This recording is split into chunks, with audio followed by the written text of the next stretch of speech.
જૂનાગઢના માંગરોળ તાલુકાના આજક ગામ નજીક આત્રોલીથી કેશોદ તરફ જતા રોડ પર આવેલા એક જાહેર પુલનું સમારકામ ચાલી રહ્યું હતું।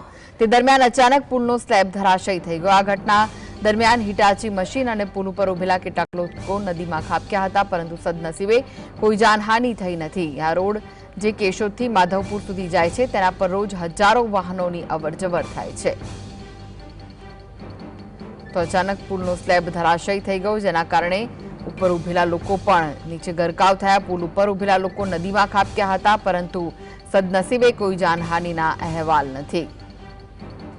તો જીએસટી ઉપર એક્સક્લુઝિવ દ્રશ્યો આપ જોઈ રહ્યા છો। હિટાચી મશીનથી પુલ પર સમારકામ થઈ રહ્યું હતું, પરંતુ તે દરમિયાન જ પુલ ધડામ દઈને પડ્યો અને જે લોકો ઉભેલા હતા તેઓ પણ નદીમાં ખાબક્યા હતા, પરંતુ સદનસીબે આ સમગ્ર ઘટનામાં કોઈ જાનહાનિના અહેવાલ નથી। તો પુલની દુર્દશા જોતા તેનું સમારકામ કરવાનું શરૂ કરાયું હતું અને તેવામાં જ સમારકામ દરમિયાન જ આ પુલ ધરાશયી થયો હતો। તેનો એક સ્લેબ પડી ગયો, જેના કારણે ત્યાં ઉભેલા લોકો પણ નદીમાં પડ્યા હતા,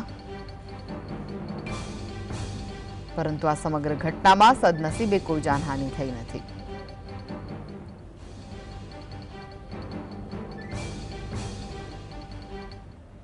તો આ વિશે જ વધુ માહિતી માટે જોડાઈ ગયા છે સંવાદદાતા સંજય। સંજય, જે રીતે રાજ્યના પુલોની બિસ્માર હાલત છે, આ પુલ પણ એવો જ હતો અને સમારકામ કરવામાં આવી રહ્યું હતું અને ત્યારે જ આ પુલ ધરાશયી થયો। શું વિગતો મળી રહી છે?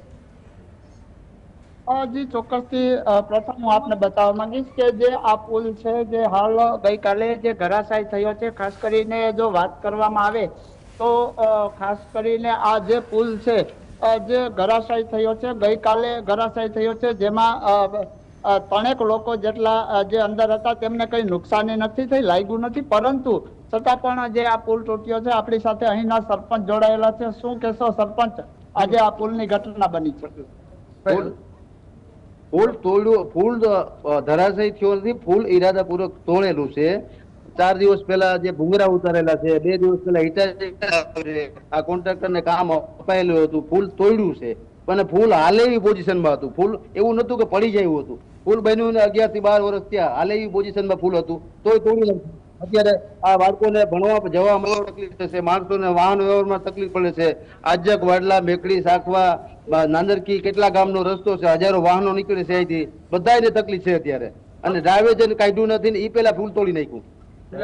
તો આ હતા સરપંચ કે જેઓ કહી રહ્યા છે કે ડાયવર્ઝન કાયદા વગર જ આ પુલ તોડવામાં આવી રહ્યું છે। હું આપને જે દ્રશ્ય બતાવવા માંગીશ તો પુલનો કે જે અહીં પુલનો જે હાલ જો વાત કરવામાં આવે તો જે પુલ છે જે હાલ આ પોઝિશનમાં આવી ગયો છે। ખાસ કરીને જે હિટાચી છે જેમને બહાર કાઢવામાં આવ્યું છે અને જે ટીડીઓ દ્વારા અહીં મુલાકાત પણ પહોંચ્યા છે।